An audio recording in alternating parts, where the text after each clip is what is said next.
누가복음 22장 47절에서 53절입니다. 예수님이 감난산에서 기도 마치셨어요. 제자들은 다 졸고 있을 거예요. 예수님이 제자들에게 자지 말고 기도하라. 시험에 들지 않게 일어나서 기도하라. 자, 이렇게 말씀을 하실 때인데 한 무리가 예수님께 가까이 왔어요.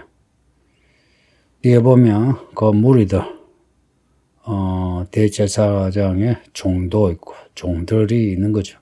그리고 대제사장들, 성전의 경비대장들, 장로들, 그 무리가 적지 않은 무리가 지금 몰려온 겁니다.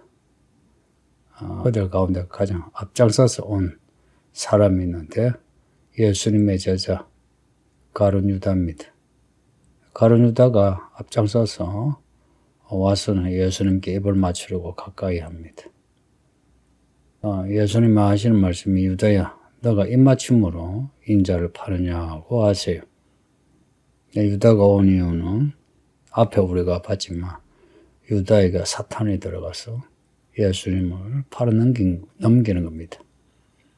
팔아 넘기는데 감난산이 칠흑같이 어둡죠.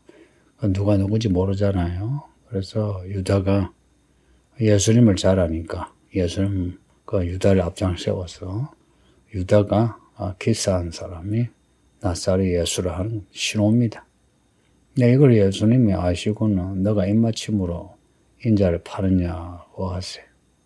예수님은 이런 유다의 의도를 아셨을 뿐만 아니라 그전에도 이런 일이 있을 것을 아신 겁니다. 참 우리 예수님의 마음이 어떨 것 같습니까? 사랑하시는 제자가 돈을 받고 자신을 팔아 넘기는. 우리는 이런 유다 같은 사람은 되지 맙시다.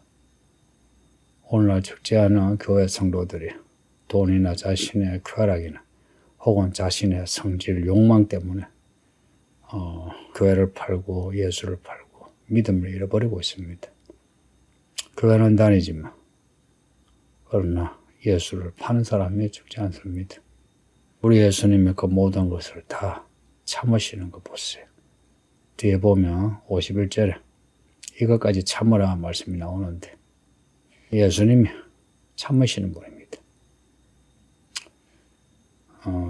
예수님과 함께하는 제자들이 지금 유다와 함께 온 무리들이 예수님을 붙잡고 해치려고 이제 온 거죠. 이걸 제자들이 알고는 주여 우리가 칼로 칠까요? 라고 물어요. 그리고는 그 중에 한 사람이 이제 베드로예요. 베드로가 대제사장의 종의 귀를 쳤어요. 그 오른쪽 귀를 떨었다. 그 귀가 잘린 겁니다. 그 요한복음에 말고의 귀라고 말고 이름이 나와요.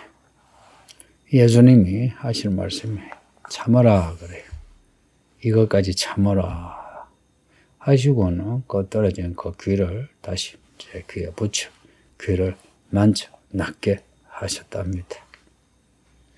51절에 이것까지 참으라 이 말씀을 기억하세요.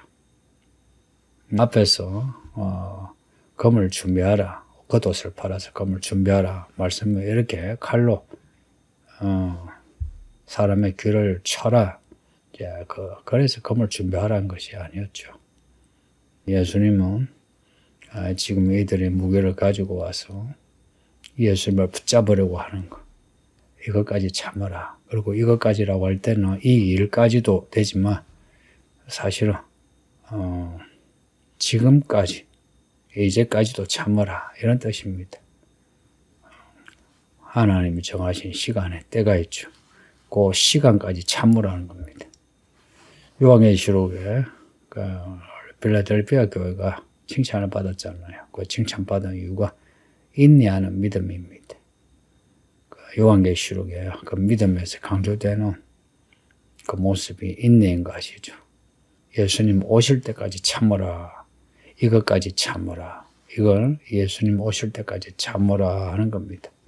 가끔 우리 교회가 또 성도들이 세상이 무게를 들고 교회를 박해할 때에 교회도 무기를 들고 싸우려고 합니다. 그럴 수는 없어요. 세상이 우리를 대하는 방식으로 교회가 세상을 대할 수는 없어요.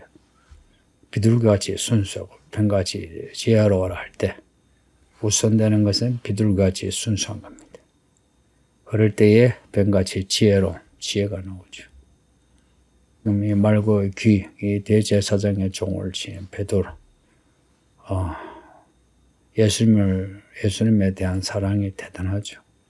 그래서 지금까지 예수님의 수제자로 항상 예수님 함께 했어요. 칭찬도 많이 받았고. 그래서 예수님을 향한 그 사랑으로 그 제사장의 귀를 쳤습니다. 이렇게 쳤던 베드로가 예수님에 붙잡혀 가고 난 뒤에 도망하고, 그리고 예수님이 붙잡혀간 그 자리까지 쫓아갔지만 예수님을 모른다고 3번이나 부정한 것에 대해서 어떻게 생각합니까? 참 우리 사람 마음이요, 우리가 고백하고 결심한 대로 되지 않습니다. 나도 모르게, 때로는 나도 모르게 우리가 우리의 믿음을 부정할 때가 있습니다. 그렇게 되지 않으려면 성령 받으셔야 합니다. 지금 스스로 아주 열심히 교회 생활을 하는, 그래서 내 믿음이 참 좋아졌다 하는 분이 있죠. 성령 받으셨나요? 성령을 받지 않을 때 베드로처럼 그렇게 고백을 해도 나중에 예수님을 부정합니다. 베드로가 다시 돌아왔죠. 그런데 여러분은 예수님을 따라 돌아올 것 같습니까? 돌아오면 하나님 은혜예요. 우리 예수님이 사탄이 밀을 까부르듯이 너희를 이리 굴리고 저리 굴리지 마. 내가 너희를 위하여 기도한다. 그러셨어요. 이 예수님의 은혜로 우리가 사탄의 그 마수에서 벗어날 수는 있죠. 그런데 벗어난다. 이게 그것 때문에 우리가 긴장을 하지 않는다면, 그러면 사탄의 마수에서 벗어날 수가 없는 거죠. 믿음은 항상 긴장하는 겁니다. 예수님이 유다에게 말씀하시고, 그리고 유다와 함께 온 대제사장들, 성전의 경비대장들, 장로들 다 복수네. 그들에게 하시는 말씀이, 너희가 강도를 잡는 것 같이 검과 몽치를 가지고 왔느냐 그랬어요. 예수님을 잡는데 이렇게 군대를 데리고, 이 군대는 성전의 군대입니다. 로마 군사가 아니고 성전의 수비대예요. 그리고 대제사장들의 종들이고, 예수님 하신 말씀이, 내가 날마다 너희와 함께 성전에서 말씀을 가르칠 때, 그때 내게 이렇게 손대지 않았다. 나를 붙잡지 않았다. 근데 이렇게 밤에 무기를 두고 와서 나를 붙잡느냐 하는 거예요. 참 생각해보면 그렇죠. 나중에 성전에서 말씀 가르칠 때 그때 잡으면 되지. 이렇게 밤에 군대를 동원해가지고 이렇게 잡으러 왔다. 하나님의 뜻이 이루어지려면 이런 식으로 이루어집니다. 이런 식으로.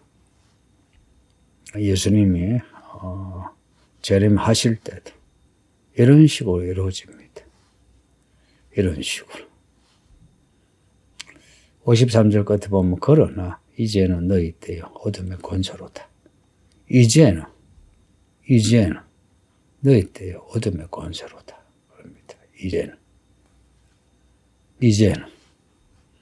그러니까 예수님이 이제 붙잡히죠. 고문을 받으시죠. 십자가에 못 박히시죠. 죽으시죠. 무덤에 묻히시죠. 이때입니다. 너희 때요 어둠의 권세로다. 어둠의 권세가 뭡니까? 마귀. 그리고 너희는 잡으러 온 사람들인데, 이들이 어둠의 권세, 마귀의 종들입니다. 이제 때가 암흑시대가 된 겁니다. 이들 대제사장들 그리고 장로들이 예수님을 붙잡지 못할 이유는 기도해서 하나님의 뜻이 아니고 단지 사람들이 두려워서, 사람들이 예수님을 잘 따르니 예수님을 잡았다가는 사람들이 들고 일어날까 봐. 근데 이렇게 예수님의 제자가 돈을 받고 팔아 넘기고 하니 이제 좋은 기회가 생긴 거죠. 그렇게 할 때에 제자가 팔 넘겼다는 겁니다. 문제가 있는 거죠. 그리고 붙잡는 그 장면을 백성들이 보지 않으니 사람들의 충격이 덜한 거죠. 그리고 잡아놓고는 이런저런 죄 명분을 만들면 되죠. 붙잡은 명분을 만들면 되죠. 그러고 보면 이 대제사장들, 경비대장, 장로들이 상당히 정치적입니다. 하나님을 믿는 사람은 하나님을 향한 일관된 순종이 있어야 하는데 이 사람들은 하나님을 향한 마음이 없이 정치하는 사람들이에요. 교회 다닌 사람이 정치에 빠지면 믿음 생활을 못합니다. 자기가 좋아하는 대통령 혹은 정부 혹은 정치인을 교회 목사가 아니면 교회 성도가 비판한 데에서 거기서 기분 나빠가지고 교회 나오지 않은 사람, 원래부터 믿음이 없는 사람입니다. 그런 사람 시험에 들어서 이게 아니고 원래부터 믿음이 없어요. 그리고 시험에 들긴 하죠. 스스로가 기도도 하지 않고 사탄의 미혹에 빠지는 거죠. 여러분은 그런 사람 되지 마세요. 지금은 어떤 때인 것 같습니까? 지금은 어둠의 권세의 때인 것 같습니까? 예, 지금도 어둠의 권세의 때입니다. 요한계시록으로 보면 짐승의 때가 오고요. 그리고 예수님이 올라가신 후 다시 오실 때까지 이 세상 임금이 세상을 지배합니다. 근데 그게 다가 아니에요. 또한 성령이 우리 가운데 오십니다. 성령이 우리 가운데 오시어 하나님의 나라를 만들어 가십니다. 하나님의 나라를 이루어 가신다는 거예요. 하나님의 나라를. 이 세상 임금이 세상을 다스린 것 같은데 이 세상에는 하나님의 나라가 있습니다. 아주 역설적이죠. 세상이 아니고요. 하나님 나라가 있고 이 하나님의 나라가 하늘의 하나님의 나라처럼 그렇게 모든 것이 실제적으로 다 완성되었냐? 그건 또 아니고 하나님의 나라인 교회 안에 또 세상의 모습이 있죠. 그러니 예수님 오실 때까지 세상과 하나님 나라가 또 이 세상 임금이 마귀와 우리의 왕이시 예수님 이 세상에 지금 함께 역사하고 있습니다. 여기 역사는 히스토리가 아니고 일을 한다는 겁니다. 마귀가 일을 해요. 무슨 일을 할까요? 우리를 유혹해서 시험에 빠져 지옥에 데려가려고. 예수님은 우리를 위하여 기도하십니다. 요한계시록의 모습이 어린 양인가 보세요. 어린 양으로 죽으시, 아직도 어린 양으로. 우리를 위해 죽으신 그 죽음의 고통. 예수님은 아직도 겪는 것 같아요. 몸의 고통을 겪는다는 게 아니고, 로마서 8장을 보면 성령이 탄식한다 그러죠. 예수님이 우리를 인하여 탄식하는 것 같습니다. 예수님을 믿는다 하고 제자요, 사도요, 성도요, 일꾼이요, 종이요 이런 이름을 가지고 돈을 받고 팔고 자기의 쾌락 때문에 팔고 자기의 욕구, 욕망, 성질 때문에 또 팔고 이런 우리에 대해서 얼마나 탄식하시겠습니까? 그러니 성도님들 우리는 유다 같은 사람 되지 말고 기뻐하시는 참된 제자 됩시다. 기도합니다. 아버지 하나님 감사합니다. 주의 말씀 읽고 들었으니 우리 모든 성도들이 다 시험에 들지 않게 하소서. 유다와 같이 하지 않게 하시고 우리는 늘 하나님의 종으로 성령의 인침을 받아 성령의 인도를 받아 하나님의 일하게 하소서. 이 세상에 사나 세상 사람으로 살지 않고 하나님의 사람으로 빛과 소금이 되게 하소서. 예수님 이름으로 기도합니다. 아멘.